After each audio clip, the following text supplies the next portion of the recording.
Have you ever watched a fast pitch softball game and just felt like the action is a total blur of windmill pitches and runners flying around the bases? Yeah, you're not alone. Today, we're going to hit pause and break down the core rules that make the sport so incredibly strategic and, honestly, just plain fun to watch. So let's dive right in. Okay, so before we get into the nitty-gritty of innings, outs, and strikes, let's zoom all the way out. What's the one thing, the single goal that every player on that field is trying to accomplish? It all really boils down to just one objective. And that's it, scoring a run. It sounds simple, right? But don't let that fool you. Every single rule we're about to talk about, every single one, is designed to do one of two things. Help your team complete that four-base journey, or stop the other team from doing the exact same thing. All right, so we know the goal is to score runs. With that in mind, let's kind of set the stage here. Every game is built on a really simple foundation: how long you play and how many people are on the field.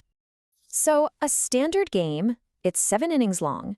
That means each team gets 7 cracks at batting and 7 shots out in the field. That is, unless one team gets way ahead on the scoreboard. And on the field, each team puts out 9 players. You know, the classic setup that covers every single position on the diamond, from the pitcher in the circle all the way out to the outfielders. So remember I mentioned a team getting way ahead? Well, let's talk about that. To keep games from becoming, well, a blowout that just drags on forever, fast pitch has something called the run-ahead rule. You might have also heard it called a mercy rule. It's basically a way to end the game early if things get too one-sided. And here's the breakdown of how it works. You can see the further you get into the game, the smaller the lead has to be to call it. I mean, a 15-run lead after just 3 innings, yeah, that's game over. But by the time you get to the 5th inning, that magic number drops all the way down to 7. It's all about recognizing a clear winner and, keeping things moving. Okay, let's zoom in now, right to the center of the diamond, where all the action really begins. In fast pitch, everything, and I mean everything, revolves around the pitcher. And that incredible windmill motion, it's controlled by a super strict set of rules. A pitch happens in the blink of an eye, but it's actually got 4 very clear steps. It starts with the foot on the pitcher's plate. Then there's this mandatory stop, where they have to hold the ball for at least a couple of seconds. It's a really controlled motion, all leading up to that final underhand release. And every single part of it is designed to make it a fair fight for the batter. And trust me, they are not kidding when they call it fast pitch. The moment the ball is back in the pitcher's glove, a clock starts. They've got just 20 seconds, 20, to throw the next pitch. It keeps the game flying and really keeps the pressure on. So what if the pitcher messes up that motion? What if it's an illegal pitch? This is where it gets really interesting and strategic. The manager of the hitting team gets to make a choice. It's like, hey, did you like what happened on that play? Did your batter get a hit? If so, you can just take the results of the play. But if not, you can say, nope, we'll take the penalty instead, which means it's a ball and any runners on base get to advance. All right, let's flip the script now and look at the other person in this epic showdown, the batter. I mean, their job is to somehow hit this tiny ball flying at them at crazy speeds, and they have to do it while following their own set of rules. So much of the game comes down to this imaginary box called the strike zone.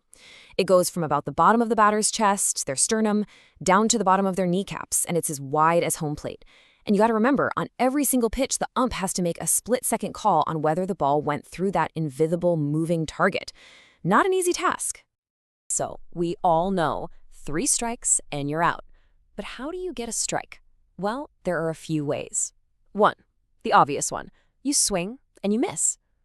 2, the pitcher throws a perfect pitch right through the strike zone and you don't swing. But there's a third one that's a little tricky, the foul tip.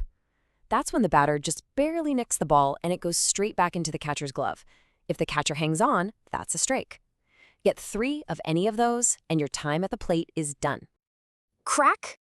The bat hits the ball and the whole game just explodes into motion. And the second that happens, a whole new rule book kind of takes over for the chaos that is base running. Now this, right here, this is one of the key rules that makes fast pitch so different and so exciting. Runners can take off from their base the instant the ball leaves the pitcher's hand. Not when it crosses the plate, not when the catcher catches it, the second it's released. That tiny head start is what makes base stealing such a huge part of the game and puts so much pressure on the catcher. Okay, Let's talk about what might be the most confusing rule in all of softball, the look-back rule. But honestly, the idea behind it is pretty simple. Once the play is over and the pitcher has the ball back inside that pitching circle, things kinda pause. Runners can't just hang out between the bases anymore. They have to commit. Either you go forward to the next base, or you go back to the one you just left. And I absolutely love this way of thinking about it. It's like a game of freeze tag. The pitcher in the circle with the ball is it. At that moment, the runners have to decide, are they going to run for it or are they going to retreat? They can't just stop and dance around. If they hesitate or try to juke back and forth, they're out. Simple as that. You got to pick a direction and go.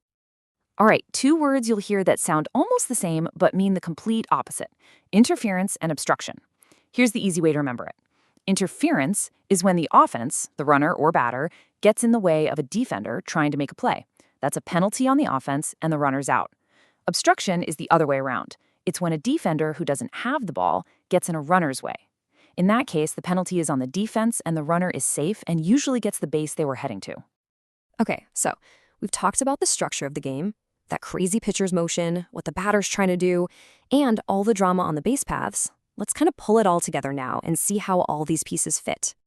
And really, if there's one thing to take away from all this, it's that none of these rules are random. Not a single one.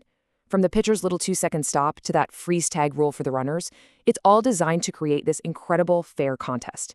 It's a battle of speed versus power, a game of inches where strategy is every bit as important as pure athletic skill. So there you have it, the basic blueprint for fast-pitch softball. The next time you sit down to watch a game, I bet you'll see it a little differently.